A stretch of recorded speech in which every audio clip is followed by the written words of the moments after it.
Hello student, स्वागत है सबका आज के सेशन में। आज एक्सरसाइज 10.2 में क्वेश्चन नंबर 13 से हम स्टार्ट करने वाले हैं।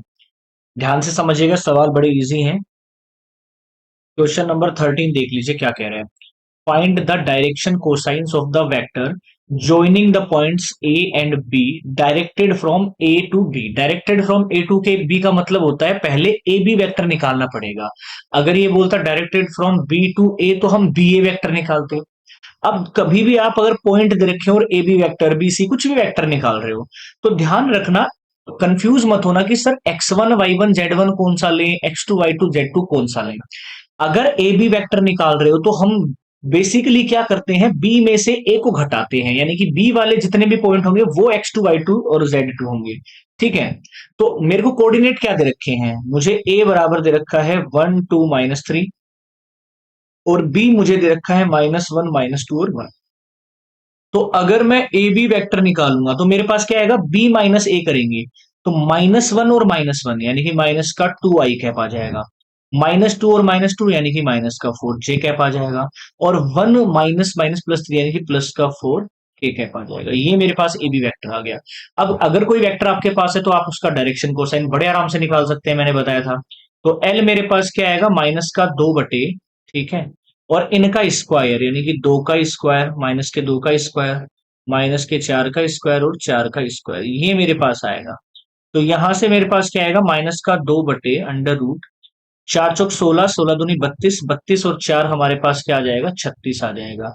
यानी कि -2 बटे 6 यानी कि -1/3, ये मेरे पास क्या आ जाएगा, डायरेक्शन कोसाइन का आ जाएगा। और m मेरे पास क्या आ जाएगा, फिर से हम करेंगे -4/6, इसको भी कर लेंगे क्योंकि नीचे तो 6 ही आने वाला है सब में। तो ये अब मेरे पास आएगा क्या, -2/3। और n मेरे पास क्या आएगा, 4/6 यानी कि ये मेरे पास आएगा 2/3। तो जो डायरेक्शन कोसाइंस मेरे पास आएंगे वो -1/3, -2/3 और +2/3, ये मेरे पास आने वाले हैं। उम्मीद करूंगा ये सवाल आपको बहुत अच्छे समझ में आया होगा। कंफ्यूज मत होना, जब भी वेक्टर निकालते हैं, ए भी वेक्टर निकाल रहे हैं तो सेकंड वाले में से फर्स्ट को माइनस करा जाता है हमेशा। चलो, क्वेश्चन नंबर 14 देख लेते हैं, ध्यान से समझने का प्रयास करेंगे। शो दैट द वेक्टर्स आई जे के, यानी कि एक वेक्टर दे रखा है, मान लो आई वेक्टर, ए वेक्टर दे रखा है, I cap plus J cap plus K cap is equally inclined to axis O X O I and O Z. भाई हमें क्या निकालना है, इंक्लाइंड।